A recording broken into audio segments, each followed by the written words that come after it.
distinguished participants, members of the media, ladies and gentlemen, all protocol observed. Well, I must say this, I'm really delighted to be here today. This is actually a longish journey for us to be here today because since in fact, the very preparatory stages in terms of the Africa Continental Free Trade Area, UNDP as an organization has been working very closely with Africa Union and is also now supporting the AfCFTA Secretariat in Ghana.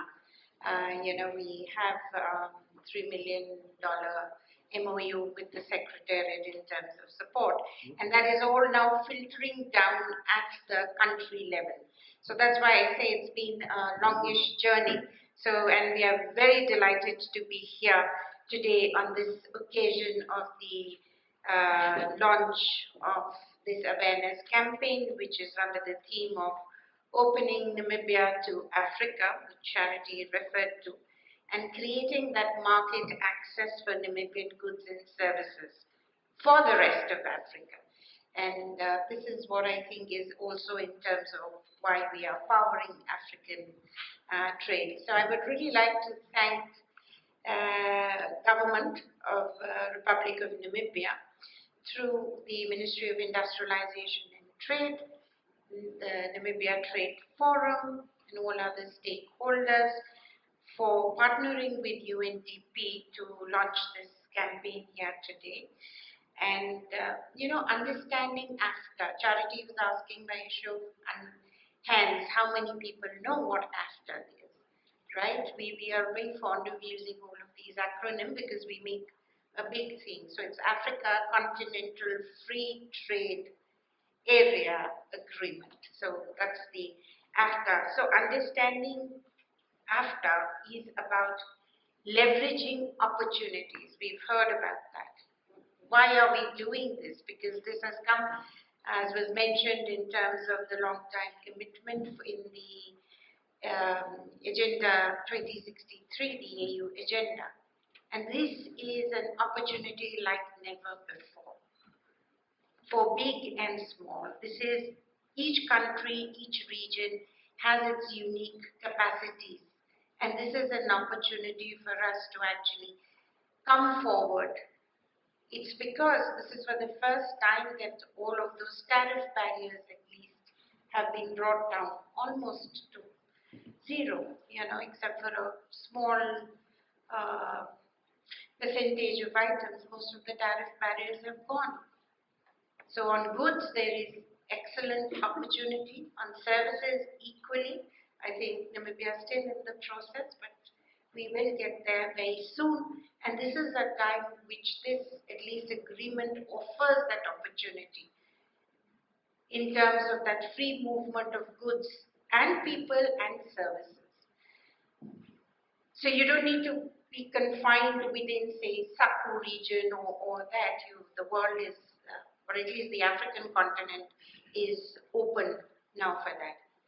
And it is at this point, if we do not realize these or actually actively come together to realize these opportunities and the openness now,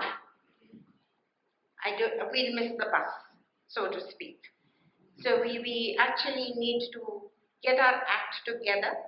I'm sorry, I am known to speak my mind, and I'm going to be very frank. We need to get our act together. And the government has actually finalized an implementation strategy, communication plan. It's time to put that in action. And it is not alone for the ministry to do that. And I think all of you who are present here is an indication of your interest in terms of pushing this through. We as partners, as development partners for the government and people of Namibia, are here to support these initiatives from the private sector, from other stakeholders. And this is a bit of a marketing, you may think, and advertising for UNDP, but we are present in all of those countries in Africa, actually in 170 countries on the ground.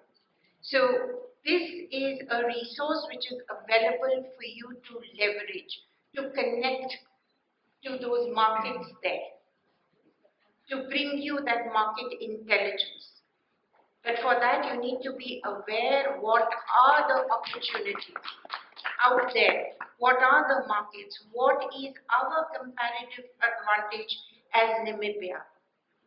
How can we make use of these opportunities? So I think later on, I will not dwell too much on that.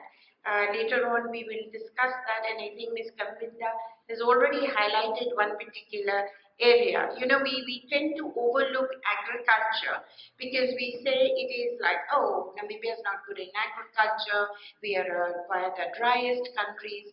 But even within a dry country, you know, you can work wonders. In fact, in Namibia itself, you have examples of these farms which are working and can produce. At least we can produce first and foremost to feed ourselves, right? We're talking about that resilience, that inclusive growth, about creating opportunities. You have youth, we have a huge youth demographic here in the country. How are we utilizing that? Right? How do we actually leverage that? So as I said, even I would not like to, and I don't want to repeat because a lot has been said and a lot will be said. But the fact is, and this is analysis, let's prove these analysis and estimates right. And we have it in us. An increase of at least 4.3% of GDP to come through trade. And this is absolutely essential as the country is trying to come out of all of these issues with regard to the pandemic, with regard to the rising this food, fuel and energy crisis. So what is it that we can actually do? And I think today this awareness campaign, it's not just to spell out AfCFTA to you or to just 1, 2, 3, 4 other benefits, but how do we do it? And I don't think any single agency, organization has that intelligence to do that or the capacity. And this is where we need everybody to come together. You know, everybody has a unique thing to offer, an opportunity to be leveraged. So, and I think the biggest advantage we have in Namibia is people may think it's a disadvantage being small. But no, I don't think smallness is a disadvantage. Here it can be turned into a great strength. Leverage our geographical location, the excellent logistics that we have in Namibia. We can become that conduit into all of the landlocked countries of Africa. We have an excellent port at Walvis Bay. So much capacity. It's really good, Honorable Minister, as you probably know. So congratulations actually to the government for coming up with such a world-class facility. But how are we utilizing it? Because it is still not operating at capacity. What is it more that we can do? How can we bring about, take Namibia from the lower stages of production to greater value addition? Those are the areas where we need to be focusing on. So let me just stop here and with the concluding remark in terms of reiterating UNDP's commitment to continued support for the implementation, and I underline the word, the implementation of this agreement. We are already through skills, through entrepreneurship. Unless and until we do that, how are we going to take advantage of that? So that's where we are going to be focusing and financing. Innovative financing is critical. How can we bring our banks? I don't know if there are any banks available present here today. But I think the banks have a very critical role to play. I mean, yes, you have your commercial decisions, etc., and profit and loss, but within that also, how can you have that, where that development lens and help our young entrepreneurs? how can we support them with financing? And here again, UNDP is working.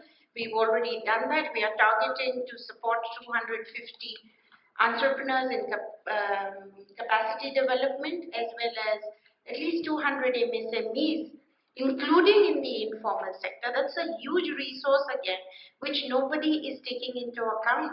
The amount of trade, there's a recent report by the NSA, the amount of trade which is being conducted in the informal sector, it's not even entering our books. How are we going to leverage that, those cross-border trade areas?